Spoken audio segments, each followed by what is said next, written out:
사랑하고 축복합니다. 오늘도 감사와 찬송이 여러분의 입술 가운데 끊어지지 않고 또 넘쳐나는 복된 시간이 되시기를 바랍니다. 오늘은 죄악의 결과를 보십시오 라는 제목으로 함께 말씀을 나누고자 합니다. 오늘 본문은 역대하 10장 1절에서 19절까지의 말씀인데요. 봉독은 1절에서 11절까지만 봉독하도록 하겠습니다. 르호보암이 세겜으로 갔으니 이는 온 이스라엘이 그를 왕으로 삼고자 하여 세겜에 이르렀음이더라. 느밧의 아들 여로보암이 전에 솔로몬 왕의 낯을 피하여 애굽으로 도망하여 있었더니 이 일을 듣고 여로보암이 애굽으로부터 돌아오매 무리가 사람을 보내어 그를 불렀더라.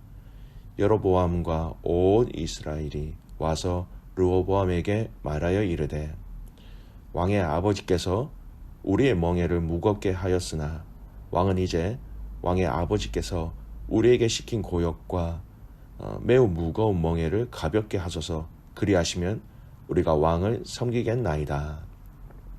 르호보암이 그들에게 대답하되 3일 후에 다시 내게로 오라 하매 백성이 가니라. 르호보암 왕이 그의 아버지 솔로몬의 생전에 그 앞에 모셨던 원로들과 의논하여 이르되 너희는 이 백성에게 어떻게 대답하도록 공고하겠느냐 하니 그들이 대답하여 이르되 왕이 만일 이 백성을 후대하여 기쁘게 하고 선한 말을 하시면 그들이 영원히 왕의 종이 되리이다 하나 왕은 원로들이 가르치는 것을 버리고 그 앞에 모시고 있는 자기와 함께 자라난 젊은 신하들과 의논하여 이르되 너희는 이 백성에게 어떻게 대답하도록 공고하겠느냐.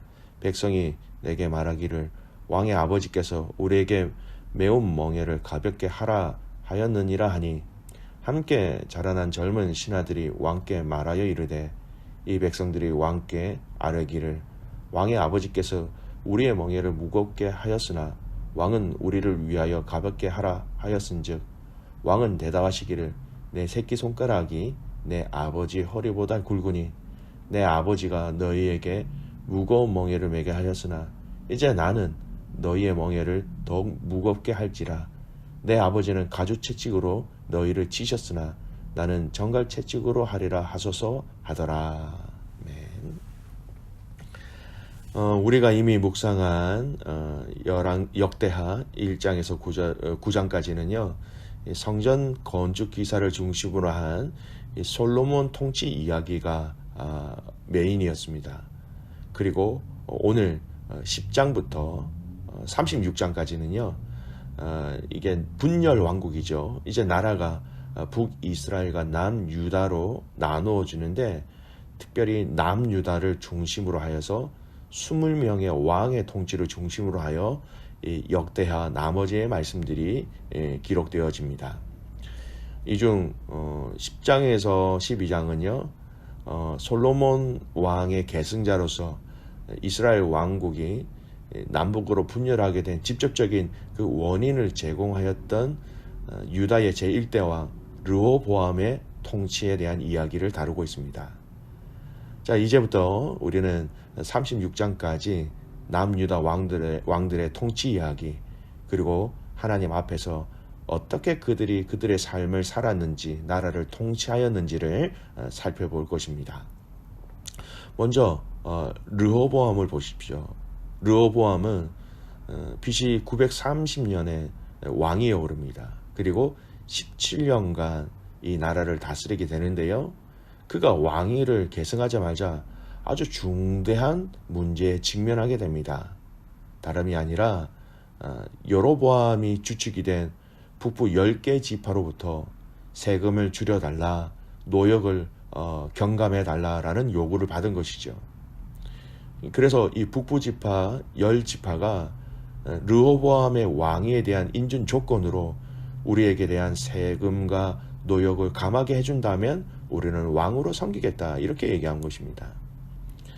솔로몬 시대 이스라엘은 역사상 가장 번영한 것이 사실이었습니다. 그러나 그러한 번영 뒤에 어두운 측면도 있었다라는 것을 우리는 알 수 있지요.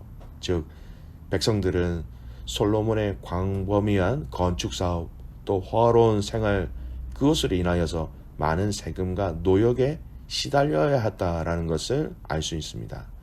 그럼에도 불구하고 이스라엘 백성들은 강력한 그 통치권을 행사하던 솔로몬 생전에는 감히 세금 감면이나 노역의 경감을 요구하지 못하였던 것이죠. 하지만 솔로몬이 사망하고 그의 아들 르호보암이 왕위를 계승하자 사정이 달라지게 되었습니다. 즉 백성들, 특히 이스라엘 지파들 가운데 다윗 왕조를 배출한 유다 지파에 비해 상대적으로 많은 불이익을 받았던 북부 지파들은 전날 솔로몬 시대 말기에 반역을 시도했다가 실패하고 애굽으로 도망하여 망명생활을 하다가 돌아온 여로보암을 앞세워서 르호보암 왕에게 왕의 인준 조건으로 세금 감면, 노역 경감을 요구하게 이른 것입니다. 여러분, 이것은 르호보암 왕에게는 중요한 정치적 시험대였습니다. 그런데 여러분, 르호보암 왕은 이 정치적 시험대에서 백성들의 요구를 수용한 것을 조언한 그 국가 원로들의 의견을 버리고 더 가혹한 강압 정책을 해야 할 것을 주장하는 신진 관료들, 젊은 사람들, 젊은 그와 함께 자랐던 사람들의 말을 들음으로 결국 그 백성들의 요구를 거절하게 되었습니다.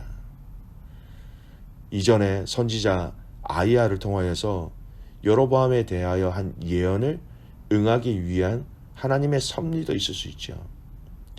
하나님은 솔로몬이 하나님의 율법을 버리고 우상 숭배를 하는 듯 타락의 걸을 막 걷자 그에게 두 번이나 나타나셔서 경고하셨지만 솔로몬은 돌이키지 않았습니다.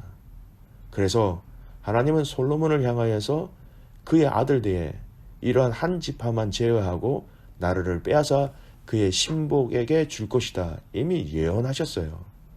그리고 여로보암에게 선지자 아이야를 보내어서 그에게 10지파를 주실 것을 예언하였습니다.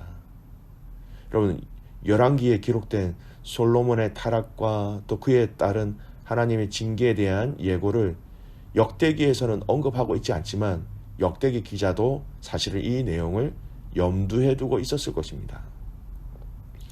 바로 이러한 사실에 기초하여 역대기 기자는 르호보암이 북부 10지파의 요구를 거절한 것을 북부 10지파를 여로보암에게 주기 위한 하나님의 섭리에서 비롯된 것이다. 그렇게 서술하고 있는 것이죠. 그렇다고 해서 여러분, 하나님의 예언으로 되어졌지만 인간의 죄악이 근본적인 원인이었습니다. 그 근본적인 그 죄악의 원인인 이 솔로몬의 죄악과 또 르호보암의 왕의 이 죄악에 대해서 오늘 두 가지로 나누어서 좀 살펴보기를 원합니다. 솔로몬의 죄악이 이어져서 그 아들 르호보암 왕으로 이어진 것이죠. 솔로몬의 왕 죄악을 찾아보겠습니다. 우상 숭배 통혼을 한 그 왕의 행실을 열왕기상 말씀은 지적하고 있어요. 열왕기상 11장 9절에서 11절 말씀은 이렇게 얘기합니다. 솔로몬이 마음을 돌려 이스라엘 하나님 여호와를 떠남으로 여호와께서 그에게 진노하시니라. 여호와께서 일찍이 두 번이나 그에게 나타나시고 이 일에 대하여 명령하사 다른 신을 따르지 말라 하셨으나 그가 여호와의 명령을 지키지 않았으므로 여호와께서 솔로몬에게 말씀하시되 네가 이러한 일이 있었고 또 네가 내 언약과 내가 내게 명령한 법도를 지키지 아니하였으므로 내가 반드시 이 나라를 내게서 빼앗아 내 신하에게 주리라. 열왕기상은 이 말씀을 잘 기록하고 있습니다. 이 말씀의 핵심이 무엇입니까? 솔로몬의 마음이 여호와를 떠났다는 것입니다.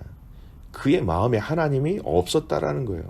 그래서 이방 여인과 통혼하고 여러분 심지어는 모압에 가증한 그모스, 우상이죠. 그 그모스를 위해서 예루살렘 앞 산에 산당을 지었습니다. 솔로몬 마음에는 하나님 경외하는 것을 전혀 찾아볼 수 없었던 것이죠. 나라가 나누어진 것의 첫 번째 원인은 결국 솔로몬 왕의 우상 숭배, 그의 마음이 하나님을 떠난 것입니다. 여러분 참 무섭지요.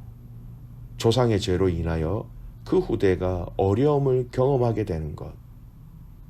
여러분, 저와 여러분이 하나님을 더 경외함으로 우리의 죄악으로 인하여 우리의 자녀들이나 우리의 믿음의 후대에게 우리의 죄값이 흘러가지 않기를 소원합니다. 정말 우리가 하나님 앞에서 정직해야 한다는 것을, 바른 신앙을 살아가야 한다는 것을 더더욱 분명히 말씀해 주는 말씀이지요. 두 번째, 르호보암 왕 그의 죄악을 보겠습니다. 북쪽 사람을 대표하여 여로보암이 대신하여 노역을 줄여달라라고 하였을 때 그는 원로들의 말을 들은 것이 아니라 그와 함께 자란 젊은 자들의 말을 들었습니다. 젊은 신하들의 조언의 핵심은 노역을 더함으로 그들을 더 강하게 다스리십시오. 오늘 본문 말씀은 가죽 채찍이 아니라 정갈 채찍으로 다스려야 합니다. 정갈은 더 독이 있기 때문에 더 무섭지요. 이렇게 조언하였습니다. 여러분, 이스라엘 백성들은 여러분 하나님의 백성이에요. 르호보암의 백성인 것 같지만 근원적으로는 하나님의 백성입니다. 하나님의 왕에게 위탁하신 것이죠. 하나님의 백성을 위한 통치가 아니라 자신의 유익을 위한 통치, 자신의 왕권의 위엄을 보여주기 위한 통치, 하나님을 중심으로 생각한 결과가 아닌 사람 중심의 말과 생각으로 결정 내린 이 통치로 인하여 이스라엘은 결론적으로 나라가 나누어지게 되는 결과를 맛보게 된 것입니다. 여러분, 원로들이 말한 그 조언을 보십시오. 7절 말씀에 보면 그들이 대답하여 이르되 왕이 만일 이 백성을 후대하여 기쁘게 하고 선한 말을 하시면 그들이 영원히 왕의 종이 되리이다. 이렇게 조언합니다. 여러분, 이 조언의 말은요, 열왕기상 12장 7절에는 비슷한 의미이지만 좀 더 구체적으로 얘기하고 있습니다. 열왕기상 12장 7절 말씀이에요. 대답하여 이르되 왕이 만일 오늘 이 백성을 섬기는 자가 되어 그들을 섬기고 좋은 말로 대답하여 이르시면 그들이 영원히 왕의 종이 되리이다 하나. 무엇입니까? 오늘 이 열왕기상에서는 왕의 역할이 이 백성을 섬기는 자다, 이렇게 얘기하고 있습니다. 왕은 백성을 이렇게 섬기십시오. 좋은 말로 좋은 대답으로 이들을 섬겨주십시오. 이렇게 백성을 섬기는 자가 왕의 역할이었습니다. 하지만 르호보암 왕은 그가 섬기는 것이 아니라 통치하는 것으로 이 나라의 통치 방법을 바꾸었던 것이죠. 여러분, 이 말씀은 또 우리에게 중요한 삶의 적용이 있습니다. 우리가 높아지면 높아질수록 특히 교회에서 직분을 받거나 청지기로서의 섬김의 역할을 감당해야 할 때 잊지 말아야 할 것은 저와 여러분은 섬기는 자라는 것입니다. 여러분, 절대 섬기는 자를 통하여 이 섬김의 사역을 하는 것이지 그 섬기는 자리를 통하여 마지막에 내가 섬김을 받는 결론이 되어서는 안 된다라는 것이에요. 처음 그 섬김의 자세와 마음이 주님의 마음을 닮아 마지막까지 섬김의 자세가 흐트러지지 말아야 하는 것입니다. 우리는 자칫 이런 생각 많이 하죠. 내가 이만큼 섬겼으면 해도 너무하네. 이렇게 많이 섬겼는데 도대체 라는 마음이 들 수도 있어요. 하지만 아니에요. 우리는 섬기려고 나온 자들입니다. 하나님을 섬기며 공동체를 섬기며 주님의 몸된 신 교회를 섬기기 위하여서, 그리고 그 섬김의 결론도 마지막 그 섬김을 내려놓는 마지막 순간까지도 나는 끝까지 내 자신이 아닌 하나님을 섬기는 것으로 결론을 내릴 수 있어야 하는 것이죠. 여러분, 오늘 이 말씀의 결론을 냈습니다.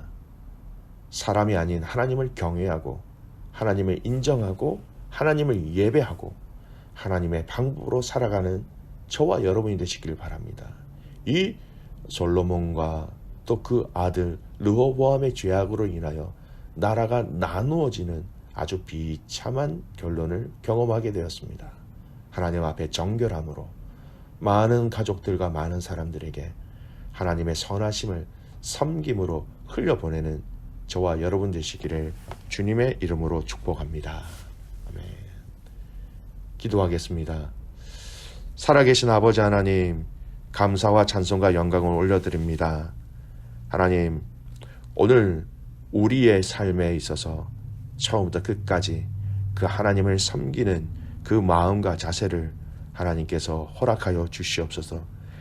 흔들리지 아니하는 하나님을 향한 그 신뢰, 주님을 향한 그 사랑, 하나님 이것으로 우리를 잘 무장시켜 주셔서 죄악이 우리의 마음과 생각과 우리의 삶에 하나님 붙지 아니하도록, 또 그것으로 인하여서 하나님 우리가 넘어지지 아니하도록 하나님 우리를 강한 팔로 붙잡아 주시옵소서. 솔로몬과 르호보암의 그 죄의 결과로 인하여서 이스라엘이라는 이 나라가 갈라진 것처럼 하나님 오늘 우리의 죄를 하나님 용서하여 주시고 범죄하지 않게 하여 주시고 하나님을 경외함으로 말미암아 끝까지 우리가 하나님 앞에서 초지일관하며 믿음과 신앙을 지킬 수 있도록 하나님 역사하여 주시옵소서. 모든 상황과 환경 가운데 오늘 이 하루 그렇게 승리하는 하루가 되기를 소원하며 살아계시는 예수님의 이름으로 기도드리옵나이다. 아멘.